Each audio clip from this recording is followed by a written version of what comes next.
Moving on, as a harsh winter descends on North Dakota, protectors have vowed to stay until the black snake is really, actually, finally dead. If you need a recap on recent events, check out our reporting in episode 90. And for some on-the-ground insight, we are joined once again by Emily Yates, Army veteran and activist. So when I first got there, it was before like the massive group of veterans had shown up. So there weren't it wasn't like a veteran role. It was just like go there, volunteer as who you are. You know, it doesn't really matter like what your title is. You just want to do helpful things. And so I decided to. I was just like, I'll help wherever I'm needed. So I had a friend who was working in one of the kitchens, so I went down to work in one of the kitchens for a short amount of time. But the first thing that happened when we got there that like sort of stuck in my mind was one of the first things that when the person who greeted us when we arrived, it was this, Native woman who looked like she was in maybe her 30s or 40s, and she was like, welcome, we're glad you're here. This camp is a matriarchy. And I was like, oh, really? I didn't realize that. And so she said that, and there was no alcohol, drugs, or weapons allowed at the camp. And then the first thing that I actually had a chance to take part in was that afternoon. There was a women's march. It was a silent march. So it was a silent women-led march, and we went up to the bridge and completely silently, and knelt down and flashed a peace sign at the militarized barricade guards, and then stood up silently and walked back. And it was nobody messed with us, and it was absolutely beautiful and empowering. So that was the first experience I had there. It kind of blew my mind in a great way, and showed me how wrongly we go about resistance a lot of the time, where even a small amount of agitation can be enough to invite more aggression. What do you think are some of the key takeaways that you got from being there? The key takeaways?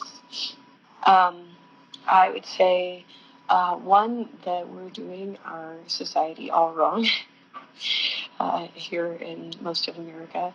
That I really saw what happens when people are prioritizing one another and the earth over profits, Also to see just the ways of interacting with the earth that are more there's just a lot more adherence to the laws of nature, as opposed to trying to make nature work for us, trying to be in tune with that, and be honoring that and being aware of that, is being aware of the whole organism of earth being connected, and just the other thing that was much different is just how much the elders and women and children are respected and cared for and heard, and just it's almost like the inverse of our society that we get used to. It's white male centered, young white male centered, and it's actually there's way more wisdom in just about every other group.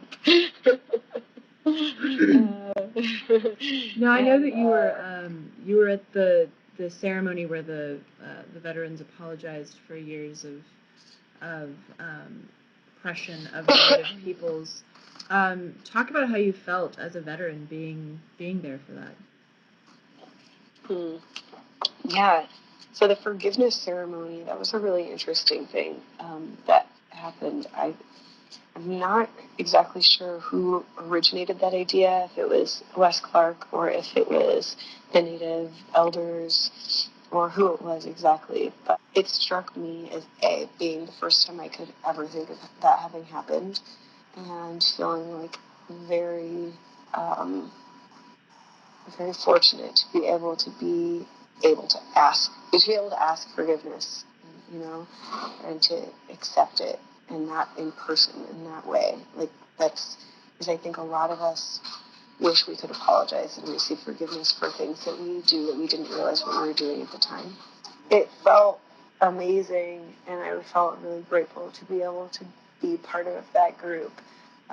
To not only to feel like I wanted to ask forgiveness on behalf of this like horrible system that I've been embodying or that I have embodied in my life, but also just to be able to receive it that way, to like not only be able to ask but to be able to receive it, and to be like it really showed me a lot about forgiveness, and it made a big impression on me that these were individuals who've been, you know, oppressed for hundreds of years by people wearing uniforms a lot like the one I've worn, and they're able to be forgiving of that. So it just shows me like how unforgiving we tend to be in this culture, and how we like to just punish people and punish people and punish people. And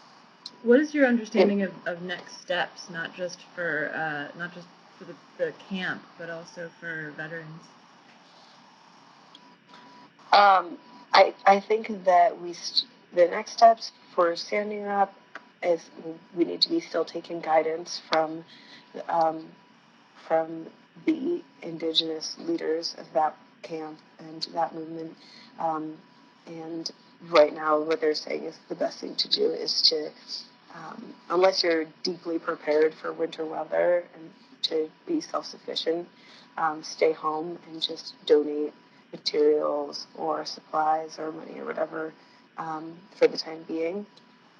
But beyond that, um, we spoke there a lot about how other pipelines and other threats to water, like such as in Flint, there was a really well-spoken veteran from Flint who came and said something, addressed everyone and said, we need to be doing this in Flint too. We need to be doing this in all the places where water is being threatened and where people's health is being threatened by